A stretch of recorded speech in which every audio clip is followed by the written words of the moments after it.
बिस्मिल्लाहिर्रहमानिर्रहीम। अस्सलाम वालेकुम स्टूडेंट्स। एफएससी मैथ पार्ट 1 के लेक्चर 3 में मैं आप लोगों को वेलकम कहता हूं। हम लोगों ने प्रीवियस लेक्चर के अंदर ये एक रिलेशन ड्राइव किया था। आज के लेक्चर में हम एक्सरसाइज 9.1 के क्वेश्चन नंबर 3 से 6 तक को सॉल्व करेंगे। लेकिन उन क्वेश्चंस को सॉल्व करने से पहले मैं चाहता हूं कि आप लोगों को ये जो हमने रिलेशन ड्राइव किया था एक बार हम एक तो इसका रिव्यू कर लेते हैं और दूसरा ये कि इसमें जो इम्पोर्टेंट बातें हैं वो भी आप लोगों को साथ में बता देता हूं। ये तो हमारे पास रिलेशन है कि theta is equal to L over R. इसमें एल क्या था, ये लेंथ ऑफ आर्क थी और आर जो है ये रेडियस ऑफ द सर्कल था। वेयर थीटा ये एंगल है और इसी के बारे में हम अब देखते हैं कि ये रिलेशन हमें क्या बता रहा है। This relation defines the measure of angle in circular system। किस तरह कि अगर आपसे कोई पूछ ले कि सर्कुलर सिस्टम के अंदर या रेडियन सिस्टम के अंदर या रियल सिस्टम, ये तीनों एक ही सिस्टम के नाम हैं, उसमें आप एंगल को किस तरह से डिफाइन करोगे तो आप सिंपली उनको बता सकते हैं कि ये रेशो है between arc length and radius. This is the ratio between length of arc and radius of the circle. अब यहाँ पे आर्क लेंथ और रेडियस चूंकि ये मेजरमेंट्स हैं और इन दोनों के यूनिट सेम होंगे तो इसलिए फिर जो एंगल थीटा है ये भी यूनिट लेस होगा। As length of arc and radius will be in same unit so this angle measures will be unit less. इसका क्या मतलब है, that is angle is measured as real numbers. मतलब कि आगे चलकर जब एक्सरसाइज को हम सॉल्व कर रहे होंगे और वहां पे एंगल गिवन हो और उसके साथ कोई भी यूनिट ना मेंशन हो तो आप लोगों को पता चल जाना चाहिए कि ये angle in terms of radian है। तो इसलिए ये पॉइंट भी आप लोगों के लिए इंपॉर्टेंट है। इससे next, if in a problem angle will be given in some other measures, मतलब किसी और यूनिट के अंदर गिवन है, first we will convert it to circular, मतलब रेडियन सिस्टम के अंदर पहले हम उसको कन्वर्ट करेंगे क्योंकि हमने ये जो रिलेशन पढ़ा है ये सर्कुलर सिस्टम के लिए हमने ड्राइव किया था और सर्कुलर सिस्टम के अंदर एंगल जो है ये इन टर्म्स ऑफ रेडियन होता है। तो इसलिए जब प्रॉब्लम्स के अंदर क्वेश्चंस को हम लोग सॉल्व कर रहे होंगे तो वहां पे एंगल अगर डिग्री, मिनट या सेकंड की फॉर्म में आ जाए तो वहां पे हम क्या करेंगे, सबसे पहले उसको हम रेडियन में कन्वर्ट करेंगे ताकि हम इस रिलेशन को यूज कर सकें। एक और बात यहाँ पे जो दी गई है कि this relation is only valid for circular measures of angle, मतलब कि ये वाला जो रिलेशन है ये सिर्फ और सिर्फ हम उसी सूरत में अप्लाई करेंगे जब angle in terms of radian होगा। तो अब हम चलते हैं अपने क्वेश्चन नंबर 4 पर। इस क्वेश्चन 4 में हमने थीटा की वैल्यू फाइंड आउट करनी है, मतलब ये एंगल हमने थीटा फाइंड आउट करना है कब, जब हमारे पास ये दो चीजें गिवन हो, एक तो आर्क लेंथ गिवन हो और दूसरा सर्कल का रेडियस गिवन हो। तो डियर स्टूडेंट्स, ये आप लोगों के सामने भी रिलेशन लिखा हुआ है, as we know theta is equal to L over R. तो ये बात याद रखें कि आर्क लेंथ और रेडियस ये दोनों सेम यूनिट्स के अंदर होने चाहिए। ऐसा नहीं हो सकता कि ये सेंटीमीटर के अंदर हो, ये मीटर में गिवन हो, तो फिर हम ये वाला formula as it is apply नहीं करेंगे बल्कि हम इन दोनों के यूनिट्स को सेम यूनिट में कन्वर्ट करेंगे। मतलब अगर ये सेंटीमीटर में हो तो ये मीटर में है तो फिर आप क्या करें, या तो दोनों को सेंटीमीटर में कन्वर्ट कर लोगे या फिर दोनों को मीटर में। यूनिट सेम होने चाहिए दोनों में। अब इस गिवन क्वेश्चन के अंदर यूनिट्स ऑलरेडी सेम है तो अब हम सिंपली आर्क लेंथ और रेडियस की वैल्यूज हम यहाँ पे पुट कर देंगे। अब जैसे हम इनकी वैल्यूज पुट करके इसको सिंप्लीफाई करते हैं तो एंगल थीटा जो है ये हमारे पास 0.6 वैल्यू देता है। अब यहाँ पे आपको रेडियन लिखने की जरूरत नहीं है, लिख दें तो भी ठीक है, ना भी लिखें तो भी हमने ये बात चूंकि यहाँ पे पढ़ ली है तो इसलिए इस तरह से भी वैलिड है।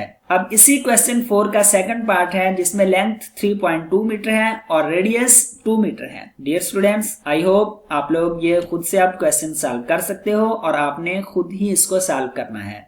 अब हम चलते हैं क्वेश्चन नंबर 5 की तरफ जिसमें हमने आर्क लेंथ को फाइंड आउट करना है जब थीटा एंगल हमारे पास 65 डिग्री और 20 मिनट हो और सर्कल का रेडियस 18 मिलीमीटर हो। यहाँ पे मैंने क्वेश्चन नंबर 5 के सेकंड पार्ट को पिक किया है।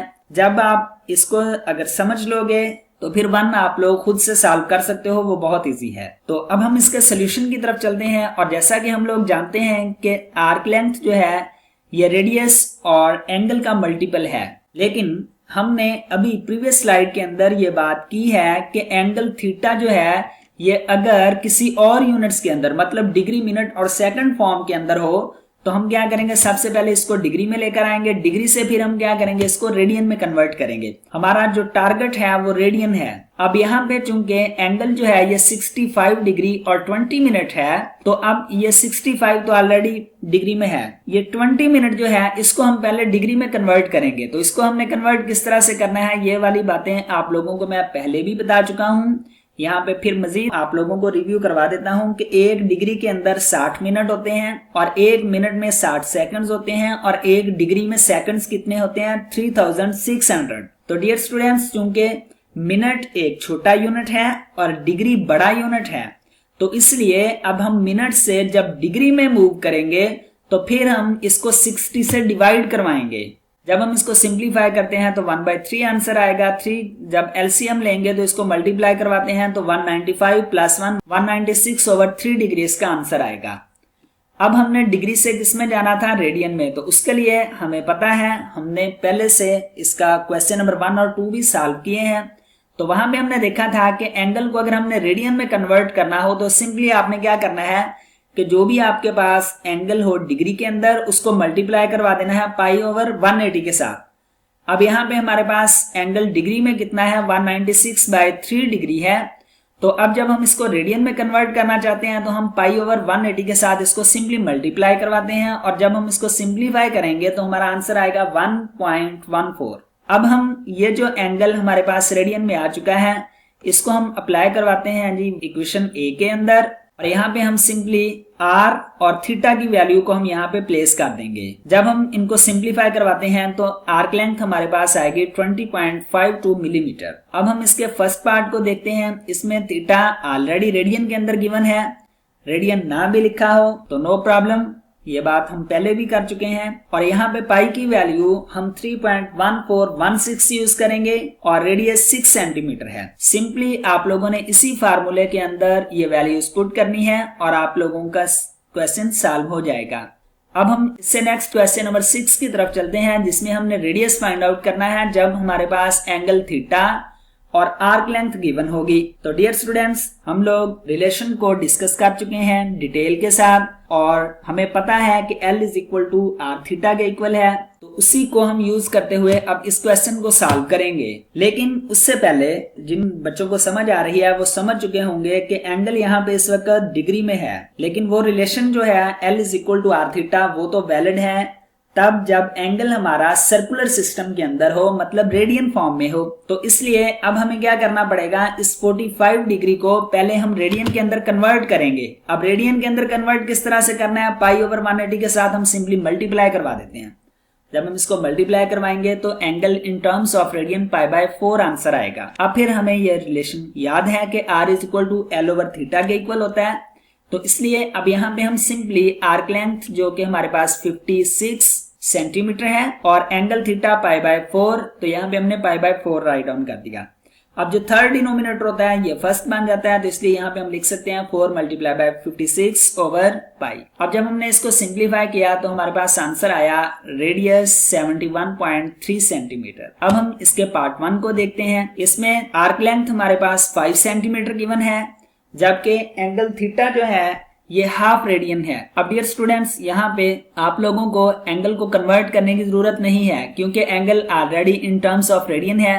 तो सिंपली आप लोग फिर इसी फार्मूले के अंदर वैल्यूज को प्लेस करें और इसको सॉल्व करें। मैं उम्मीद करता हूं कि आप लोगों से ये क्वेश्चन भी इजीली सॉल्व हो जाएगा। अब कल से हम इसके जो स्टेटमेंट टाइप क्वेश्चंस हैं, न्यूमेरिकल टाइप क्वेश्चंस हैं जो कि 7 से 17 तक इसके क्वेश्चंस बनते हैं, उनको हम सॉल्व करेंगे। लेकिन उससे पहले उन क्वेश्चंस की आप लोगों को तभी समझ आएगी अगर आप लोग इन क्वेश्चंस की प्रैक्टिस करते हो, इनको बार बार करें, समझ कर करें, रट्टा लगाने की जरूरत नहीं है। अगर फिर भी आप लोगों को किसी किस्म की कंफ्यूजन होती है तो आप लोग कमेंट बॉक्स के अंदर अपना प्रॉब्लम बता सकते हैं, हम आप लोगों को फौरी रिस्पॉन्स देंगे। अब नेक्स्ट लेक्चर तक मुझे इजाजत दीजिए। Thank you, Allah Hafiz.